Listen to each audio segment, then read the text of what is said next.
Welcome back to another episode of MBA Mike. On this episode, I want to introduce Simon Atlas. Simon studied architecture at the University of Cape Town, South Africa. Then he pivoted his career into the technology industry, where he was involved in a high-growth startup deploying fiber connectivity infrastructure across South Africa. To date, his company has connected over 1 million homes with fiber broadband. Simon has also written a book on sustainability, and it is my pleasure to have him here on the podcast today. So Simon, can you tell the audience a bit about your background and your journey so far, taking you to the MBA? Yeah, sure. So you spoke a bit about it in my introduction there. So I'd studied architecture and really enjoyed it and learned a lot. And I've always had a very strong fascination in the link between different disciplines such as engineering, technology, design, and the environment, and how these things sort of can work together. And you look around, much of our world is sort of like based on and being created out of that sort of cross-disciplinary sort of experimentation. And after graduating from architecture, I'd partnered with a friend to write a book on sustainability. It was something that we were both very passionate about. He came from a background in renewable energy policy, and I had this sort of background in design. And he actually noticed that there was sort of this is going back, 7 years, that there was a lot of greenwashing at the time in society around like the various environmental issues that we're facing. And there's just a lot of information from different sources sort of coming, from everywhere. And I think for the average person, it can be a bit difficult to understand how it all links together. And so we set out to create a resource that could just provide any person with a fundamental understanding of the environmental crisis that we face and how we can go about resolving and solving some of these problems in a very realistic way. So our goal was to look at various industries and sectors of society and do a deep dive into them. This included the energy sector, transport, buildings and cities, which is obviously my sort of background and forte, consumer goods, agriculture, and looking at how over the course of industrialization in the world, these various industries have evolved and contributed to making life better for millions of people, but also at the same time how they've brought about a lot of these really problematic outcomes as well that are affecting human health, affecting the environment around us, and causing this existential crisis we now face. And so that was just a very exciting and fulfilling journey that we went on to research and consult with various experts and put this resource together and looking a lot at, as I mentioned, the solutions available. It's cool to see that a lot of what we spoke about then seemed like maybe some pipe dreams, but how it's becoming more and more sort of common knowledge. And more people are starting to embrace these. We're starting to see how industries are now looking to really radically change. And that's been the exciting thing. So that really unlocked a lot of my interest as well, and to see how I could further my career beyond, say, traditional architecture into other areas that I feel are very important and are going to play a really vital role in the transformation of our cities and our societies in the future. And following on from that, I was meant to go do my master's, and I kind of felt I was itching to get involved in the big changes that are happening in the world without going directly back into academia for another 2 years and following a very sort of standard traditional career path. So there was a company which had started up in Johannesburg. I was currently then based in Cape Town, but this company was pioneering fiber to the home technology in South Africa, which at the time many people didn't think could be done affordably. For context, fiber is a connectivity technology that uses light to transmit information and data over optic cables to provide very high-speed internet connectivity. And so you have lasers on each end, and that's how the information is transferred. South Africa had really bad legacy infrastructure at the time. This is going back, 6 years ago, where we had some of the most expensive, bad value sort of internet infrastructure in the world, actually. And it was just at the cusp of this big wave of technological innovation that the world was seeing coming to the fore. And that included, software as a service, where more software was going online. It was cloud computing, live streaming, just, more and more our consumption of internet is just becoming bigger. More and more of our lives are becoming more internet-based and more digital. And the timing was just right to basically completely revamp South Africa's internet infrastructure. And that's where this ambitious model came in by our founders. And it was really working up in Johannesburg. So ultimately, you would engage with the city to get the permits to roll out this infrastructure, and then do a lot of community engagement to educate and inform residents of this product offering that we were giving. It was really a 10x kind of product at the time, where it was the same sort of cost or price point as what they're currently using, certain wireless and fixed line technologies for their internet at home, but just exceptionally faster. And so the business model was really taking off in Johannesburg, and the industry had woken up and realized this is the next big thing. And so competitors started to get involved as well, and it was very fast moving. Felt like something out of the art of war, just a lot of strategy, a lot of fast moving pieces, growing teams. And I went up to Joburg to see what they're doing. I thought this was very exciting and something that I should definitely look at getting involved in. And they needed to put together a team to launch the business in Cape Town, where I was based. And this was just seemed like a really exciting opportunity. They needed someone from like an architecture, engineering background to get involved with the design of the network and how we connect everything and work with contractors and deploy the actual infrastructure. So that was sort of my in. And we really have fond memories of those early days of building the business in Cape Town, because there were about 4 of us, and we didn't know what what the ICT industry was really about, which is internet and communications technology. We hadn't had experience in it, but we hustled and we worked hard and we learned on the job and had late nights and self-taught and taught each other and called the Joburg office to learn a thing or two about how they were doing things. And it was really exciting, and it really had that sort of real this big vision to connect South Africa to high-speed internet, and just really change the game in the country.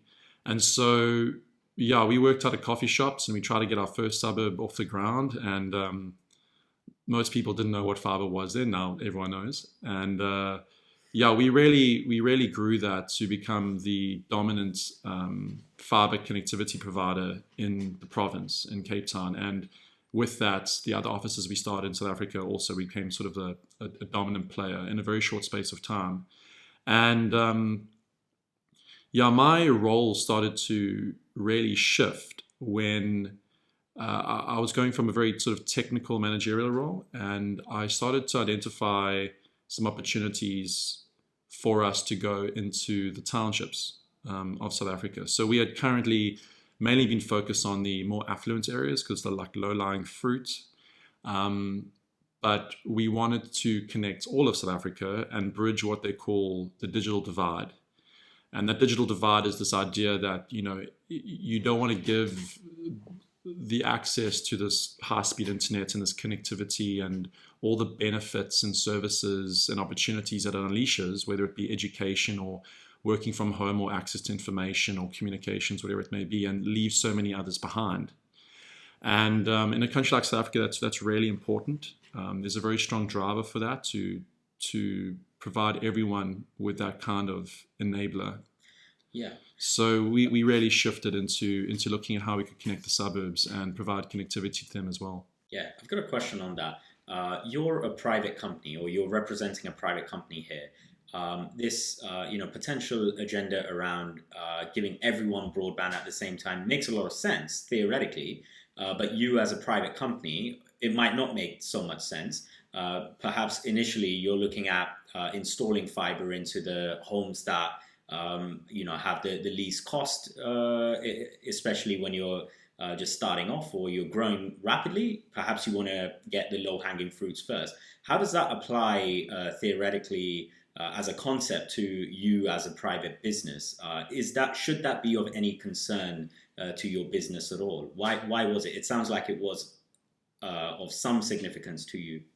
Yeah, I think that, many companies can have, private companies can have a vision, but it's very hard to execute maybe in a business sense. In our situation, we really wanted to push the boundaries. Our goal, we believe that the only way to make this sustainable at scale was to have a very good business case for it. And so that was a real driver. So we were forced to innovate. We changed, we looked at different types of technologies we could use, different deployment methods, fintech solutions for how people pay for the service.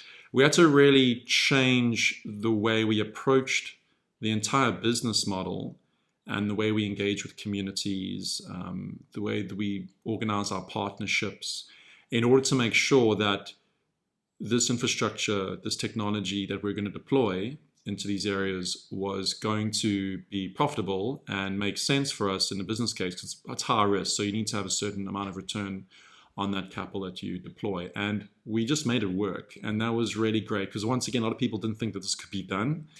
And I think we just had this this really innovative can-do mindset and just really unlearned what we had learned in order to go in and make it work. And it has been very successful. But for sure, before installing the fiber, you must think about which houses are going to result in the most profitability for the business. And perhaps you're looking at those to start off with. Do those not generally correlate with sectors of society that do have high net worth? So, for example, a counter argument to what you're saying, wouldn't it be challenging for you or close to impossible, or maybe it doesn't make any sense at all for a business to think about giving equal opportunities to broadband to people when actually there might be more money for you to make in installing fiber to certain sectors of society that are better off than others? Yeah, so I think that was it. I think when we started, because it was a new industry, new technology, a new business model, you usually go for the sort of market where there's maybe less risk, where you have more of a confidence that it will work and you'll get the adoption that you want. And I think that ourselves and also our competitors kind of went for that at the same time. But I think that what made us stand out is that we always try to stay one step ahead of the curve, where we tried to say lead the industry as opposed to being led by it. And as mentioned, it was an experimentation. No one quite knew if it could happen, but we went in with a certain business model and it did work and we kept going. And it's been just as successful for us as the previous businesses we had started. I think an important thing to understand in South Africa, and I think it would apply to certain other countries, maybe like India and Brazil possibly, is that South Africa doesn't have an equal distribution curve in its Gini coefficient, say. So South Africa has a very big divide between, say, rich and poor. And it makes it very hard to then create a one-size-fits-all kind of product and service. If you look at highly developed countries like Europe, you have a very small percentage of people that are ultra wealthy and a very small percentage that are maybe ultra poor, and most people are in the middle. Yeah.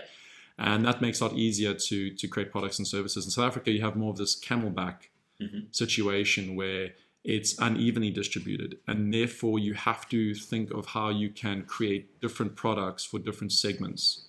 And therein lies a challenge. I mean, South Africa is a very unique country in that it's extremely diverse. We have 11 official languages. The history of the country is almost like Europe, with all these, every province in Africa is essentially a different ethnic group and a different language, and it all sort of comes together. And that makes it both exciting but also challenging when you're trying to create products and services that can be deployed en masse, because you're having to work with all these different cultural nuances that you face. Yeah. And moving from early stage to full maturity, obviously your goals as a business must have changed. Was the target always 100% connectivity? What were the targets of the business, if you could define them in a sentence? Yeah, so our goal fundamentally was that we were a connectivity provider. We are what you would call a fiber network operator. And our model was that we would deploy the infrastructure and then we would allow internet service providers, the ISPs, to provide the service to the residents, to the customers. And that was really good because you don't really want to have two airports built next to each other or two railways built next to each other. When it comes to infrastructure, you kind of want one provider for a suburb. And so we were competing with other fiber network operators in the deployment. And our idea then was that we had multiple internet service providers selling the service on the network to the customers. They were essentially renting the lines from us, and they were competing with one another. And that was great because of that level of like pure competition. They would have to essentially compete with one another to get the end customer their business. And so they had to improve their customer service, they had to lower their prices to be more competitive, and that was really good for the industry. And I think it really allowed it to grow and soar in the way that it did. When you're analyzing a market like this that has multicultural and multi-economic factor to it, is there a way, any specific way that you can analyze this market to choose where to enter first and how you're going to move about in the market as time goes by? Yeah, that's a good question. I think everything that we did has always been one step at a time. We focused primarily on the major cities, and then started moving into the smaller towns. And it's always a bit of risk that you take, and you look at some of the data, you visit the towns, get a feel for them. There's a lot of different factors we consider that before we go and place a bet on an area, And so I'd say that once we feel that we've got the business model right in an area, sort of our pilot area, and the business model is working, it's showing that we're getting subscribers, the infrastructure set up, then I'd say we start to place a bigger bet and start rolling it out at a much faster, larger scale to similar areas. And so I'd say too that the business has been ever evolving. It's a new industry, so things are changing all the time. It's extremely competitive. The industry moves very fast. And so we as an organization, as we've grown, had to adapt as well. And I think what made us really successful, and I think what made everyone really love being part of what we did, was that we were extremely agile in the industry. We had a very strong culture, very strong can-do culture, and we looked for people that had that, people that could be taught, people that had a passion, people that wanted to be part of something truly transformative for the country and for other people's lives. And there's a lot of stakeholders we have to deal with. You're dealing with thousands of community members who are going to get the service. There's contractors, there's technicians, there's the city who have to grant the permits and the waiver to do it. So there's a lot of moving parts, but I think that what was a big determinant of our success was the sort of culture we bred and how people were we trained people, and I think it came down to our incentive structure and many other things, but people really went the extra mile for one another. Not everyone can be customer facing to the end user, but the question then is, well, if you're not customer facing, it doesn't mean you don't have a customer.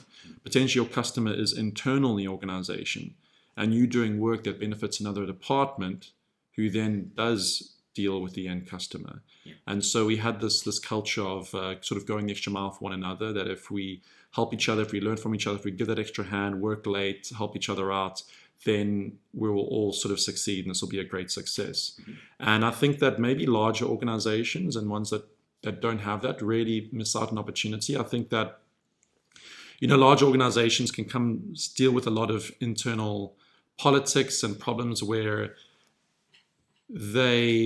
people are maybe siloed from other departments and teams, and therefore most people are purely thinking about delivering and shining and executing well on their specific roles and responsibilities.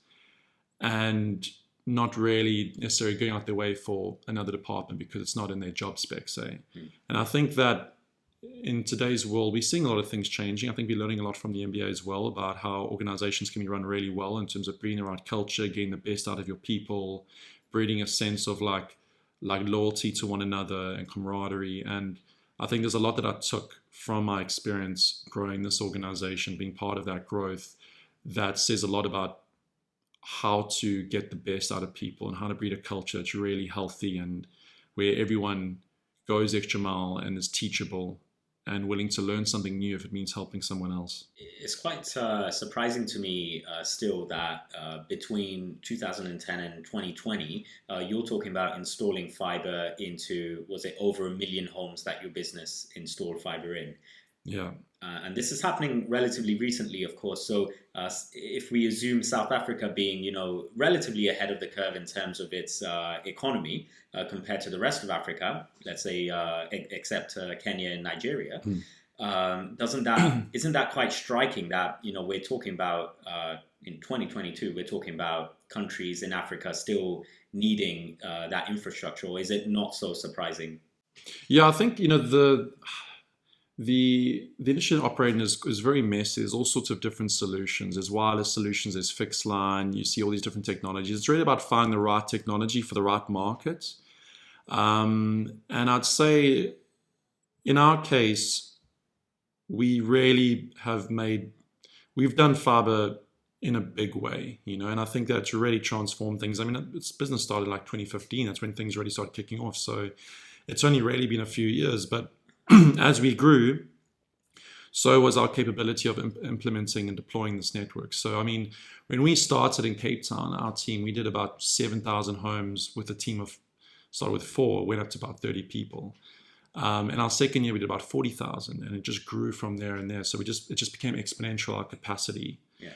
And with that came, a lot about how we organize our teams and our business internally to make it as efficient to deal with that scale, like bring out new departments and lines of communication and all of that. So like I said, it was ever evolving. But I'd say that relative to the rest of the continent, I mean, exploring other emerging markets is something that we're definitely doing. I think we've had so much to do in South Africa alone, and there is still so much that can be done in the country till you've connected every home, that it's keeping us very busy and has kept us very busy. But there's opportunities all over. I think that both in developed and undeveloped countries or developing countries, there is an opportunity to bring this connectivity. And I think that it's essential. It's like electricity and water. We're living in an age that is the digital age. And for any individual or